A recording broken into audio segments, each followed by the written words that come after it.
أعوذ بالله من الشيطان الرجيم. بسم الله الرحمن الرحيم.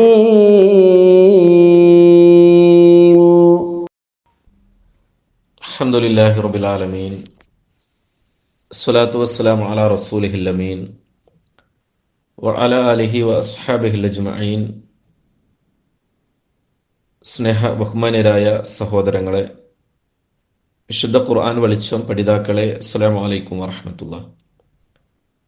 സൂറത്തു സബഇന്റെ 46-47 വചനങ്ങളുമായി ബന്ധപ്പെട്ട് ഏതാനും ചില കാര്യങ്ങളെ ശ്രദ്ധയിലേക്ക് കൊണ്ടുവരാനാണ് ആഗ്രഹിക്കുന്നത്. വിശുദ്ധ ഖുർആനിനെ ശക്തിയുക്തം എതിർക്കുകയും അതിനുവേണ്ടി ആരോപണങ്ങൾ കെട്ടിച്ചമക്കുകയും ചെയ്തവരെ അള്ളാഹുവിൻ്റെ ശിക്ഷ കൊണ്ടുള്ള താക്കീത് അറിയിച്ചതിന് ശേഷം ഒരു സ്വല്പമെങ്കിലും നന്നാവാൻ ആഗ്രഹിക്കുന്നവന് മുന്നിലേക്ക് പ്രതീക്ഷയുടെ വാക്കുകൾ നൽകുന്നതാണ് തുടർന്നുള്ള വചനങ്ങളിലൂടെ നമുക്ക് കാണുവാൻ സാധിക്കുന്നത്. ആ പ്രവാചകനെ നിഷേധിക്കാൻ എന്ത് ന്യായമാണ് നിങ്ങളുടെ പക്കലുള്ളത് എന്ന നിലക്കും ചില കാര്യങ്ങളെ ഈ വചനത്തിൽ അള്ളാഹു ഉണർത്തുന്നത് കാണാം. 46-ാമത്തെ വചനം അള്ളാഹു ആരംഭിക്കുന്നത് ഇപ്രകാരമാണ്: ഖുൽ, നബിയെ നിങ്ങൾ പറയുക, ഇന്നമാ അഇദുക്കും ബിവാഹിദ, ഒരൊറ്റ കാര്യം, ഒരേ ഒരു കാര്യം മാത്രമാണ് ഞാൻ നിങ്ങളെ ഉപദേശിക്കുന്നത്. നിരന്തരം ഒരു കാര്യത്തിനു വേണ്ടി ധാരാളം ന്യായങ്ങളും തെളിവുകളും സമർപ്പിച്ചതിന് ശേഷം, ധാരാളം ഉപദേശങ്ങൾ ഒരു വിഷയത്തിൽ നൽകിയതിനു ശേഷം, സംസാരത്തെ ഉപസംഹരിക്കുന്നിടത്ത് ഒരൊറ്റ വാക്കിൽ ചുരുക്കി പറയുന്ന ഒരു ശൈലി സാധാരണയായി ഏതൊരു സംസാരത്തിലും ഏതൊരു ഭാഷയിലും ഉണ്ടാവാറുണ്ട്. അതുപോലെ വിശുദ്ധ ഖുർആനിനെയും തൗഹീദിനെയും പരലോക ജീവിതത്തെയും മുഹമ്മദ് എന്ന പ്രവാചകനെയും ഒക്കെ നിഷേധിക്കുന്നവർക്ക് മുന്നിൽ നിരന്തരം തെളിവുകൾ വെച്ച് സംസാരിച്ചു കൊണ്ടേയിരിക്കുകയായിരുന്നല്ലോ റസൂൽ കരീം സല്ലല്ലാഹു അലൈഹി വസല്ലമ. ആ കൂട്ടത്തിൽ നബി സല്ലല്ലാഹു അലൈഹി വസല്ലമ ഉപദേശിക്കുന്ന ഒരു മഹത്തായ ഉപദേശമാണ്, അല്ലെങ്കിൽ ആ നിലക്കുള്ള ഒരു പരാമർശമാണ്, ഉപദേശവേളയിലൊക്കെ എപ്പോഴും ഉണ്ടാവേണ്ട നല്ലൊരു ശൈലിയാണ് ഇന്നമാ അഇദുക്കും ബിവാഹിദ.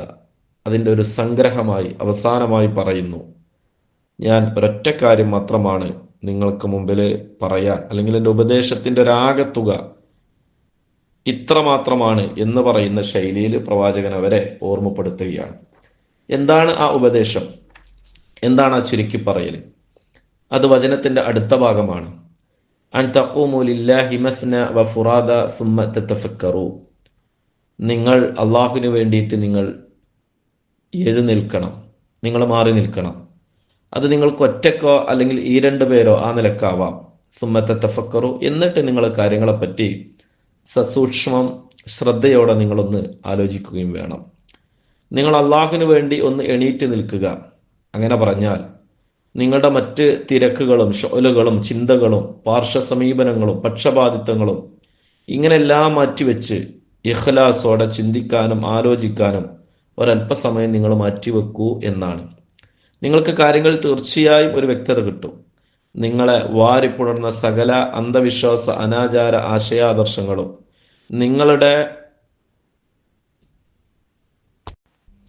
ആരാധനാമൂർത്തികളെയും ഗോത്ര തലവന്മാരെയും നാട്ടിലുള്ള സ്വാധീനവും അധികാരവും നിങ്ങളുടെ ജനങ്ങളും ജനസമ്മതിയും പദവിയും സമ്പത്തും ഇങ്ങനെ എല്ലാ നിലക്കുള്ള കാര്യങ്ങളെ നിങ്ങൾ ഒന്ന് മാറ്റിവെച്ച് അതിലൊക്കെ മുഴുകിയത് കൊണ്ടാണ് പലപ്പോഴും നിങ്ങൾക്ക് ദീനിന്റെ കാര്യത്തിൽ അല്ലെങ്കിൽ നന്മ തിന്മകളുടെ കാര്യത്തിൽ യഥാവിധി കാര്യങ്ങളെ ചിന്തിച്ചു മനസ്സിലാക്കാൻ കഴിയാത്തത്.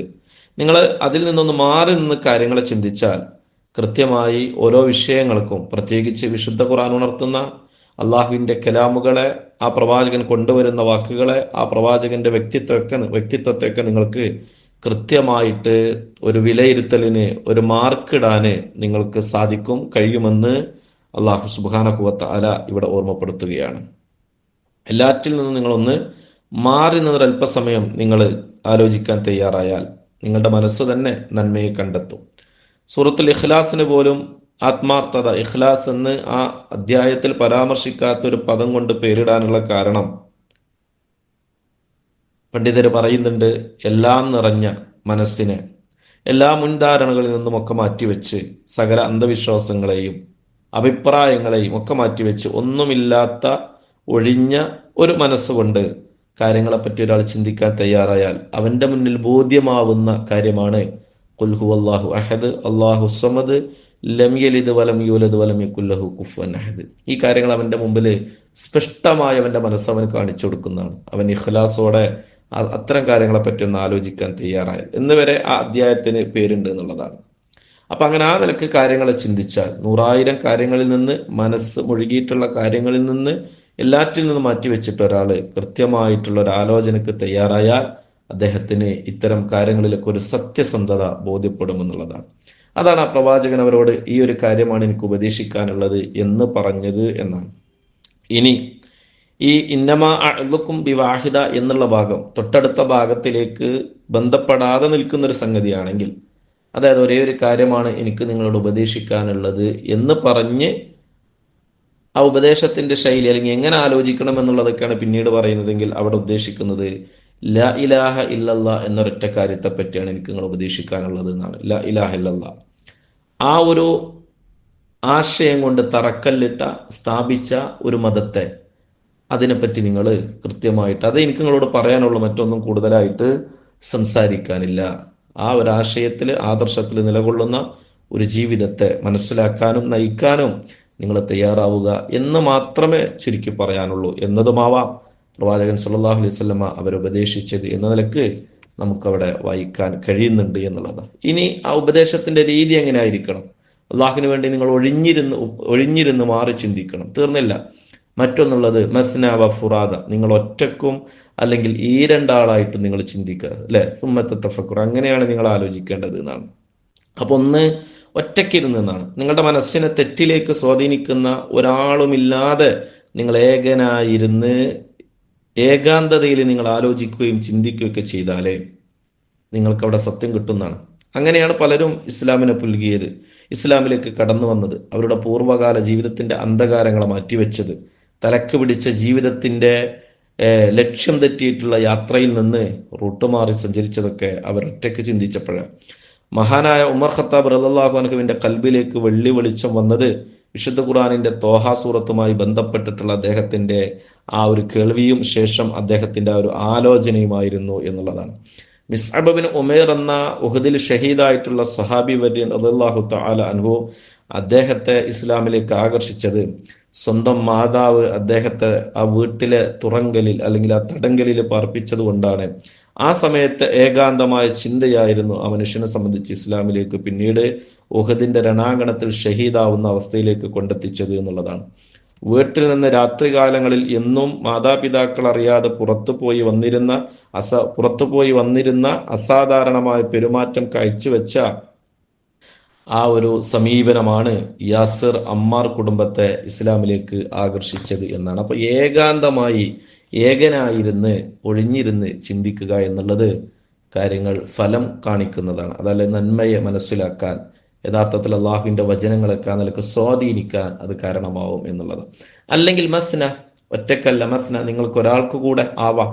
അങ്ങനെ പറഞ്ഞ ഒരാൾ ഒരു ഉപദേശകനായി മറ്റൊരാൾ കൂടെ ഉണ്ടാവുമ്പോൾ അത് അയാൾക്ക് കാര്യങ്ങളെ പെട്ടെന്ന് ഗ്രഹിക്കാനും സംശയങ്ങളെ ദൂരീകരിക്കാനും അത് സഹായിക്കുന്നതാണ്. ഒറ്റയ്ക്കിരുന്ന് ആലോചിക്കുമ്പോഴുണ്ടാകുന്ന അവ്യക്തതകൾ, ഉത്തരമില്ലായ്മ, സംശയങ്ങളുടെ ആധിക്യം, ഇതൊക്കെ പരിഹരിച്ച് സത്യത്തിലേക്ക് കടന്നു വരുന്ന നയിക്കുന്ന 1-2 ആളുകളൊക്കെ കൂടെ ഉണ്ടാവുന്നത് നല്ലതാണ്. അപ്പൊ ആ നിലക്കും നിങ്ങൾക്ക് ചിന്തിക്കാം എന്നതാണ് മസ്ന എന്ന പദപ്രയോഗം കൊണ്ട് പറഞ്ഞതാണ്. അപ്പൊ കേവലം 2 ആളുകളിൽ തന്നെ അത് ചുരുക്കേണ്ടതില്ല. അങ്ങനെയുള്ള ഓരോരോ ചെറിയ ആൾക്കൂട്ടത്തിലേക്ക് വരെ ഒരു സൂചന നൽകുന്ന പദപ്രയോഗമാണ് മസ്ന എന്നും നമുക്ക് തഫ്സീറുകളിൽ കാണാൻ സാധിക്കുന്നുണ്ട്. അപ്പൊ ആ നിലക്ക് ഉപകാരപ്പെടുന്ന രീതിയിൽ ഒറ്റക്കോ അതല്ലെങ്കിൽ കൂട്ടായിട്ടോ ഉള്ള ആ ഒരു ആലോചന 1-2 ആളായിട്ട് 2-3 ആളായിട്ട് നിങ്ങൾക്ക് ആ നിലക്ക് ആലോചിക്കുമ്പോൾ സ്വാഭാവികമായും തെറ്റിൽ നിന്ന് ശരിയെ മനസ്സിലാക്കാൻ നിങ്ങൾക്ക് സാധിക്കുമെന്നുള്ളതാണ്. മാത്രമല്ല, ആൾക്കൂട്ടത്തോടുള്ള ഉപദേശത്തെക്കാളൊക്കെ പ്രയോജനമാകുന്നത് വ്യക്തിപരമായ ഉപദേശങ്ങളാണ് എന്നതും നമുക്ക് ഏറെ മനസ്സിലാക്കാൻ കണ്ടറിഞ്ഞിട്ടുള്ള കാര്യങ്ങളാണ്. ഇമാം ഷഫീ റഹ്മത്തുള്ളാഹി അലൈഹി പറയുന്നുണ്ട്, നിങ്ങൾ ഒരാളെ പേഴ്സണലായിട്ടാണ്, വ്യക്തിപരമായിട്ടാണ് ഒരു സതുപദേശം നസിഹത്ത് നൽകുന്നതെങ്കിൽ സാനഹു, നീ അയാളെ അലങ്കരിച്ചു എന്ന് പറയാം, അയാളെ നന്നാക്കി എന്നാണ് അതിനർത്ഥം. എന്നാൽ നീ നൽകുന്ന ഉപദേശങ്ങൾ പ്രത്യക്ഷമാണ്, അത് പരസ്യമാണ്. അങ്ങനെയെങ്കിൽ നീ ചെയ്ത നസിഹത്ത് എന്ന ഏർപ്പാട് ഷാനഹു, അതവനെ വികലമാക്കുകയാണ് ചെയ്തത് എന്ന് അദ്ദേഹം കോട്ട് ചെയ്യുന്നത്, ഉദ്ധരിക്കുന്നത് നമുക്ക് കാണാമെന്നുള്ളതാണ്. അപ്പൊ ആ ഉപദേശം എങ്ങനെ ആയിരിക്കണം, അല്ലെങ്കിൽ ആലോചന എങ്ങനെയായിരിക്കണം എന്നതിലേക്കൊക്കെ വിരൽ ചൂണ്ടുന്ന ഒരു പദപ്രയോഗമാണ് മസ്ന. അത് ഉപകാരപ്പെടുന്ന രീതിയിലും തരത്തിലും സന്ദർഭത്തിലൊക്കെ ആവേണ്ടതുണ്ട് എന്നത് തന്നെയാണ്. ഇനി കൂട്ടമായി ആളുകളെ സംഘടിപ്പിക്കുന്നതോ അത്തരത്തിൽ ഉപദേശങ്ങൾ നൽകുന്നതോ ഒന്നും തന്നെ ഈ ഒരു ആയത്തിനെതിരല്ല, അങ്ങനെ പാടില്ല എന്നതല്ല അതിനർത്ഥമുള്ളത്. ചില കാര്യങ്ങളൊക്കെ നമ്മൾ സംഘമായി ആലോചിക്കുകയും നടത്തുകയും ഒക്കെ ചെയ്യുന്നതിനുള്ള അതിൻ്റെ പ്രയോജനങ്ങളും അതിൻ്റെ പ്രാധാന്യമൊക്കെ വളരെ മഹത്തരമാണ് എന്നുള്ളത് കൂടെ ഈ സന്ദർഭത്തിൽ നമ്മൾ ഓർക്കേണ്ടതുണ്ട്. ഇനി വചനം, നിങ്ങൾ നിഷേധിക്കുന്ന പ്രവാചകനെ പറ്റിയും നിങ്ങളൊന്ന് മനസ്സിരുത്തി ഒറ്റക്കോ ഈ രണ്ടാളായൊക്കെ ഒന്ന് ആലോചിച്ച് നോക്കൂ.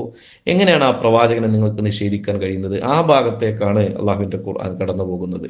മാബി സാഹിബിക്കും മിൻ ജിന്ന, നിങ്ങളുടെ കൂട്ടുകാരനായ ഈ പ്രവാചകനായ മുഹമ്മദ് ഒരിക്കലും തന്നെ ജിന്ന് അല്ലെങ്കിൽ ആ നിലക്കുള്ള ഒരു ഭ്രാന്ത് ബാധിച്ചവനല്ല എന്ന് ഇവിടെ അള്ളാഹുവിന്റെ ഖുർആൻ പറയുന്നു എന്നുള്ളതാണ്. അദ്ദേഹത്തിനൊരു ഭ്രാന്തും ബാധിച്ചിട്ടില്ല. യഥാർത്ഥത്തിൽ നിങ്ങൾ അദ്ദേഹത്തിൽ വിശ്വസിക്കാൻ താല്പര്യമില്ലാഞ്ഞിട്ടാണ്.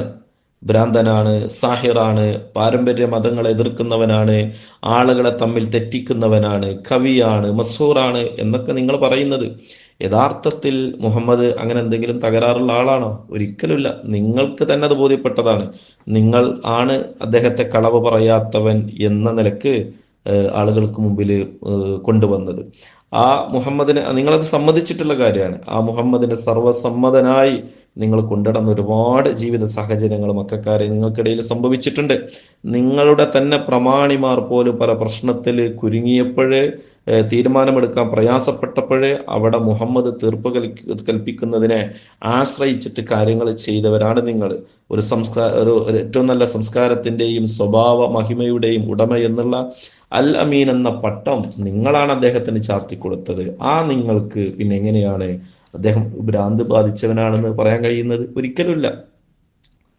ആകെ മുഹമ്മദ് ചെയ്തത് എന്താ? ഇൻഹു ഇല്ലാ നദീറുല്ലക്കും ബൈന യദി അദാബിൻ ഷദീദ്, നിങ്ങൾക്ക് വരാനിരിക്കുന്ന കഠിനമായൊരു ശിക്ഷയെ നിങ്ങൾക്ക് ഓർമ്മപ്പെടുത്തി നേരത്തെ ഉണർത്തി താക്കീത് ചെയ്തു തന്നു എന്ന് തന്നെയാണ്. ഇതിൽ നിങ്ങൾക്കുള്ള അനിഷ്ടമാണ്, അപ്രിയമാണ്. നിങ്ങൾ അദ്ദേഹത്തെ നേരത്തെ പറഞ്ഞതുപോലെ ഭ്രാന്തനായും സാഹിറും മസ്ഹൂറും ഷായിറൊക്കെ ആയിട്ട് നിങ്ങൾ വ്യാഖ്യാനിക്കാൻ, ആരോപണം നടത്താനുള്ള കാരണമെന്നുള്ളതാണ്.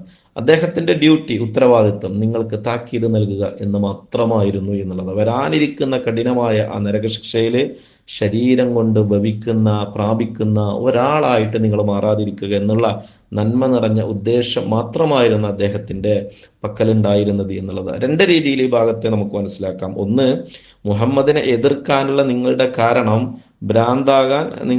ഭ്രാന്തനാക്കാൻ നിങ്ങൾ കാണിക്കുന്ന ആ ഒരു വെപ്രാളം നിങ്ങളുടെ ഇഷ്ടജീവിതത്തെ, താന്തോന്നിത്തരങ്ങളെ, സകല വഷളത്തരങ്ങളെയും പുൽകി അനുഭവിക്കുന്ന ജീവിത ശൈലിയെ മുഹമ്മദ് നിങ്ങൾക്ക് താക്കീത് ചെയ്തു. അത് പാടില്ല എന്ന അർത്ഥത്തിൽ നിങ്ങൾ ഉപദേശിച്ച്, അത് നിങ്ങൾക്ക് പറ്റാത്തത് കൊണ്ട്, ഉൾക്കൊള്ളാൻ കഴിയാത്തത് കൊണ്ടും നിങ്ങൾ അദ്ദേഹത്തെ ഭ്രാന്തനാക്കി എന്നുള്ളതാണ്. രണ്ടാമത് ഈ ഭാഗത്ത് നമുക്ക് വായിക്കാൻ കഴിയുന്നത്, ഇനി നിങ്ങൾ എന്തൊക്കെ എങ്ങനെ പ്രതിഷേധിച്ചാലും, മുഹമ്മദിനെതിരെ എന്ത് ആരോപണങ്ങൾ നിങ്ങൾ നടത്തിയാലും നിങ്ങൾക്കിനി വരാനിരിക്കുന്നത് ഈ കഠിനമായ ശിക്ഷ തന്നെയാണ് എന്ന നിലക്കുള്ള ഒരു വാണിംഗ് ആണ്, ഒരു താക്കീത്, മുന്നറിയിപ്പാണ് അവർക്ക് ആ വിഷയത്തിൽ നൽകുന്നത് എന്നതാണ്. ഇനി 47-ാമത്തെ വചനത്തിലേക്ക് വരുമ്പോഴേ ഈ വിഷയത്തോട് ചേർന്ന് തന്നെയാണ് ഏതാനും ചില കാര്യങ്ങൾ അള്ളാഹു പറയുന്നത്. ഖുൽമാ സഅൽതുകും മിൻ അജ്ർ, ഒരു പ്രതിഫലവും നബി അവരോട് പറയുക, ഒരു പ്രതിഫലവും ഞാൻ നിങ്ങളോട് എന്തില്ല, ചോദിക്കുന്നില്ല. ഇനി ചോദിക്കുന്നുണ്ടെങ്കിൽ അതെന്ത് എന്നിടത്തേക്കാണ് സംസാരമുള്ളത്. ഇനി നിങ്ങളോട് വല്ലത് മുഹമ്മദ് ചോദിച്ചു വാങ്ങി അതിൽ നിന്ന് ഉപകാരം പറ്റിയാണ് ജീവിക്കുന്നത് എങ്കിൽ, നിങ്ങൾക്ക് നേരത്തെ പറഞ്ഞതുപോലെ പലതും പറഞ്ഞു പരത്തി മുഹമ്മദ് ഭൗതിക വിഭവങ്ങൾക്ക്, അധികാരങ്ങൾക്ക്, ആനുകൂല്യങ്ങൾക്കൊക്കെ വേണ്ടി കൊണ്ടുവന്നിട്ടുള്ള ഒരു മതമാണ്, ഒരു എന്തൊക്കെയോ ആശയമാണ്, ആദർശമാണ്, ഒരു ഏർപ്പാടാണ് ഈ മതവും ഗ്രന്ഥവും ഒക്കെ എന്ന് നിങ്ങൾക്ക് തികച്ചും പറയാമായിരുന്നു. മുഹമ്മദ് അങ്ങനെ പറ്റി ജീവിക്കുന്നവനായിരുന്നെങ്കിൽ. അപ്പൊ അങ്ങനെ സംഗതിയില്ല, അതും ഇല്ല. മുഹമ്മദ് അങ്ങനെ ഒന്നും പറ്റുന്നില്ല എന്ന് മാത്രമല്ല, നിങ്ങളിൽ പലരും കൊടുക്കാമെന്ന് ഏറ്റിട്ടുള്ളത് നിരസിച്ച ആളാണ്. നിങ്ങൾ നൽകിയതിനെ തട്ടിക്കളഞ്ഞവനാണ്. പിന്നെ നിങ്ങളുടെ സമ്പത്തിൽ നിന്നും, വിഭവങ്ങളിൽ നിന്നും, നിങ്ങളുടെ കൃഷിയിൽ നിന്നും, നിങ്ങളുടെ ഔദാര്യത്തിൽ നിന്നൊക്കെ വല്ലതും ചെലവഴിക്കാൻ മുഹമ്മദ് നിങ്ങളോട് ആയത്തോതി, വചനമോതി, ഖുർആൻ പറഞ്ഞ് ആഹ്വാനം ചെയ്യുന്നുണ്ടെങ്കിൽ അടുത്തത് ഫഹുവലക്കും, അത് നിങ്ങൾക്ക് വേണ്ടിയിട്ട് തന്നെയാണ്, ഒന്നും തന്നെ മുഹമ്മദിന് പറ്റാനല്ല, നിങ്ങൾക്ക് തന്നെ അല്ലെ ഇവിടെയും നാളത്തെ പരലോകത്തിന്റെ ഉപകാരത്തിന് വേണ്ടിയാണത്. നിങ്ങൾ നൽകുന്ന സകാത്തുകൾ, നിങ്ങൾ നൽകുന്ന സ്വതക്കകൾ, അത് നിങ്ങൾക്ക് തന്നെ, നിങ്ങളുടെ നാട്ടിലുള്ള, നിങ്ങളുടെ അയൽപ്പക്കത്തുള്ള, നിങ്ങളുടെ കുടുംബങ്ങളിലുള്ള ആളുകൾക്ക് ഉപകാരപ്പെടാൻ വേണ്ടിയിട്ട് മാത്രമാണ് മുഹമ്മദ് അത് പുറത്തെടുക്കാൻ വേണ്ടി പറയുന്നത്. മാത്രമല്ല, നിങ്ങൾക്കുള്ള ഗുണം, കൊടുക്കുന്നവർക്കുള്ള ഗുണം, കിട്ടുന്നവര് നിങ്ങളുടെ ചുറ്റുപാടുള്ളവരാണ്. ഭൗതികമായ നേട്ടമാണ്, നന്മയാണത്, ഒരു ക്ഷേമമായ ജീവിതത്തിലേക്ക് ആളുകളെ നയിക്കാനാണത്. തീർന്നില്ല, നിങ്ങൾക്ക് നാളെ പരലോകത്ത് അള്ളാഹുവിന്റെ സ്വർഗവുമാണ്. അതാ പറഞ്ഞത് ഫഹുവലക്കും, അത് നിങ്ങൾക്കുള്ളതാണ്. എന്തെങ്കിലും നിങ്ങൾ കൊടുത്തിട്ടുണ്ടെങ്കിൽ ഒരു വെള്ളി ദീനാറ് പോലും, ഒരു ദീനാറ് പോലും, ഒരു വെള്ളി കഷ്ണം പോലും മുഹമ്മദിനും കുടുംബത്തിനും സക്കാത്തായിട്ടോ സ്വതക്കയായിട്ടോ സ്വീകരിക്കാൻ പാടില്ല എന്നുള്ളത് തന്നെയാണ്. അപ്പൊ അതുകൊണ്ട് മുഹമ്മദ് പാരമ്പര്യ മതത്തെ എതിർത്ത് പുതിയ മതം കൊണ്ടുവന്ന് ആളെ പാട്ടിലാക്കി, അങ്ങനെ പണപ്പിരിവ് നടത്തി അധികാരം നേടി നാട്ടിൽ അറിയപ്പെട്ടവനായി ആർഭാടപൂർണമായ ജീവിതം നയിച്ച് ആഗ്രഹിച്ചതൊക്കെ സ്വന്തമാക്കി അങ്ങനെ പോകുന്ന ഒരു ശൈലിയായിരുന്നുവെങ്കിൽ നിങ്ങൾക്ക് പറയാമായിരുന്നു ആ മുഹമ്മദ് കൊണ്ടുവന്നത് തട്ടിപ്പും മായയും മനുഷ്യനെ തെറ്റിക്കലും പാട്ടിലാക്കി കാര്യം സാധിക്കലും ഒക്കെയാണെന്നുള്ളത് നിങ്ങൾക്ക് പറയാമായിരുന്നു. അതങ്ങനല്ല. അപ്പൊ അങ്ങനെ ഒരു സംഗതിയെ പ്രവാചകന്റെ ജീവിതത്തിൽ ഇല്ലാത്തത് കൊണ്ട് നിങ്ങളുടെ കാഴ്ചപ്പാടും നിങ്ങളുടെ വിലയിരുത്തലും മുൻധാരണയും ഒക്കെ മനസ്സിൽ കൊണ്ടെടുക്കുന്ന അഭിപ്രായങ്ങളൊക്കെ മാറ്റി വെച്ചിട്ട് നിങ്ങൾ എന്ത് ചെയ്യുക, ഒന്നൊറ്റയ്ക്കിരുന്ന് ആലോചിച്ചാൽ നിങ്ങൾക്ക് ബോധ്യപ്പെടും മുഹമ്മദ് ഭ്രാന്തനല്ല. അവൻ വരാനിരിക്കുന്ന ജീവിതത്തിൽ രക്ഷപ്പെടാനും കഷ്ടപ്പെടാതിരിക്കാനും വേണ്ടി മനുഷ്യരെ, മാലോകരെ കാര്യങ്ങൾ ഓർമ്മപ്പെടുത്താൻ വേണ്ടി വന്ന ഒരു താക്കീതുകാരൻ, ഒരു മുന്നറിയിപ്പുകാരൻ, ഒരു നുബുവത്ത് കിട്ടിയ ഒരു നബി പ്രവാചകൻ മാത്രമാണെന്ന് നിങ്ങൾക്കത് ബോധ്യപ്പെടുമെന്ന് വിശുദ്ധ ഖുർആൻ. ഇൻഹുവ ഇല്ലാ നദീർ, അങ്ങനെ അല്ലാതെ ഒരാളെ അല്ല ആ പ്രവാചകൻ എന്ന് നിങ്ങൾക്ക് മനസ്സിലാകുമെന്നുള്ളത്. ഇനി ഇവിടെ ആ ആയത്തിന് അള്ളാഹു അവസാനിപ്പിക്കുന്നത് ഇൻ അജ്രിൻ ഇല്ലാ അലല്ലാഹ് വഹുവ അലാ കുല്ലി ഷൈഇൻ ഷഹീദ്. പ്രവാചകനായ മുഹമ്മദ് ചെയ്യുന്ന എല്ലാ കർമ്മങ്ങളുടെയും പ്രതിഫലം നാളെ പരലോകത്ത് വെച്ച് അള്ളാഹു നൽകുന്നവനാണ്. അത് റബ്ബ് ഏറ്റെടുത്ത കാര്യമാണ്. സകല നബിമാർക്കെതിരെയും ആ നാട്ടുകാർ ഇങ്ങനെ പലതും പറഞ്ഞിരുന്നു. ആനുകൂല്യം പറ്റാൻ വന്നവരാണ്. ആളുകൾക്കിടയിൽ അങ്ങനെ ഒരു വിഭാവനം നടത്തിയിട്ട് ഒരു വ്യത്യസ്തത കൽപ്പിച്ചിട്ട് അതിൽ നിന്നൊക്കെ നേട്ടങ്ങൾ ഉണ്ടാക്കാൻ വന്നവരാണ് എന്നൊക്കെ പലരും പല ജനതയും പറഞ്ഞു വരുത്തിയിട്ടുണ്ട്. അന്നും അല്ല, അവർക്കൊക്കെയുള്ള പ്രതിഫലം അള്ളാഹുവാണ്. അവർക്കുള്ള സകല ആനുകൂല്യങ്ങളും അള്ളാഹുവിൽ നിന്നാണ്. അവൻ ഏൽപ്പിച്ച ഉത്തരവാദിത്തമാണ് അവർ നിർവഹിക്കുന്നത്. അപ്പോൾ അതിന്റെ കൂലി കൊടുക്കേണ്ടവനും അള്ളാഹു തന്നെയാണ്. എന്തോ ഐഹികമായ നേട്ടത്തിനാണ് അവർ പ്രബോധനം ചെയ്യുന്നത്, നമ്മളെ നന്നാക്കാനല്ല എന്ന ധാരണയിൽ നിന്ന് അങ്ങനെയൊക്കെ പറഞ്ഞ് നിങ്ങൾ സത്യത്തിൽ നിന്ന് അകലാൻ ശ്രമിക്കുന്നതാണ് ഇവിടെ ഗൗരവമുള്ളത്. അത് ശരിയല്ല. വഹു അലാ കുല്ലി ഷൈഇൻ ഷഹീദ്, അള്ളാഹു എല്ലാ കാര്യത്തിനും സാക്ഷിയാണ് എന്നുള്ളത്. അങ്ങനെ പറഞ്ഞാൽ അള്ളാഹുവിനറിയാം ഈ പ്രവാചകന്മാരൊക്കെ എന്തൊക്കെയാണ് അവർ ചെയ്യുന്നത്, എന്തൊക്കെയാണ് അവർ ചെയ്യാതിരിക്കുന്നത്, എന്തെല്ലാമാണ് ആളുകളിൽ നിന്ന് അവർ കൈപ്പറ്റുന്നത്, എന്തെല്ലാമാണ് അവർ കൈപ്പറ്റാതെ അവരതിനെ മാറ്റിവെക്കുന്നത്, കൈപ്പറ്റിയതൊക്കെ എങ്ങനെയാണ് അവർ കൈകാര്യം ചെയ്യുന്നത്. ഇങ്ങനെയൊക്കെയുള്ള എല്ലാ കാര്യങ്ങളും ഈ അളവിൽ നാളെ പരലോകത്ത് ഈ പ്രവാചകന്മാർക്കൊക്കെ ഏതളവിലാണ് പ്രതിഫലമായി എന്തൊക്കെയാണ് നൽകേണ്ടത്, നിങ്ങളൊക്കെ ഈ വിഷയത്തിൽ ഇത്തരം ഒരു നിലപാട് പറഞ്ഞ് മാറി നിൽക്കുന്നത് എന്ത് എന്നുള്ള കാര്യത്തിലൊക്കെ അള്ളാഹുവിന് കൃത്യമായിട്ടുള്ള ധാരണയും ബോധ്യവുമുണ്ട് എന്നൊക്കെയുള്ള ഒരു ഓർമ്മപ്പെടുത്തലാണ്. അല്ലെങ്കിൽ ആ ഒരു സംഗതിയെ അള്ളാഹു ഉറപ്പിച്ചു പറയലാണ്. അള്ളാഹുവിനോട് വഹു അലാ കുല്ലി ഷൈഇൻ ഷഹീദ് എന്നുള്ള നല്ലൊരു വിശേഷണം നൽകിക്കൊണ്ട് അള്ളാഹു ഈ വചനത്തെ അവസാനിപ്പിക്കുന്നത്. ഒന്ന് രണ്ട് കാര്യങ്ങൾ കൂടെ ഇതിലേക്ക് ചേർത്ത് അള്ളാഹു തുടർ വചനങ്ങളിലൂടെ സൂചിപ്പിക്കുന്നുണ്ട്. ഇൻഷാ അള്ളാഹ് നമുക്കത് വിശദീകരിക്കാം. അള്ളാഹു അനുഗ്രഹിക്കട്ടെ. അസ്സലാമു അലൈക്കും വറഹ്മത്തുള്ളാഹി വബറകാതുഹു.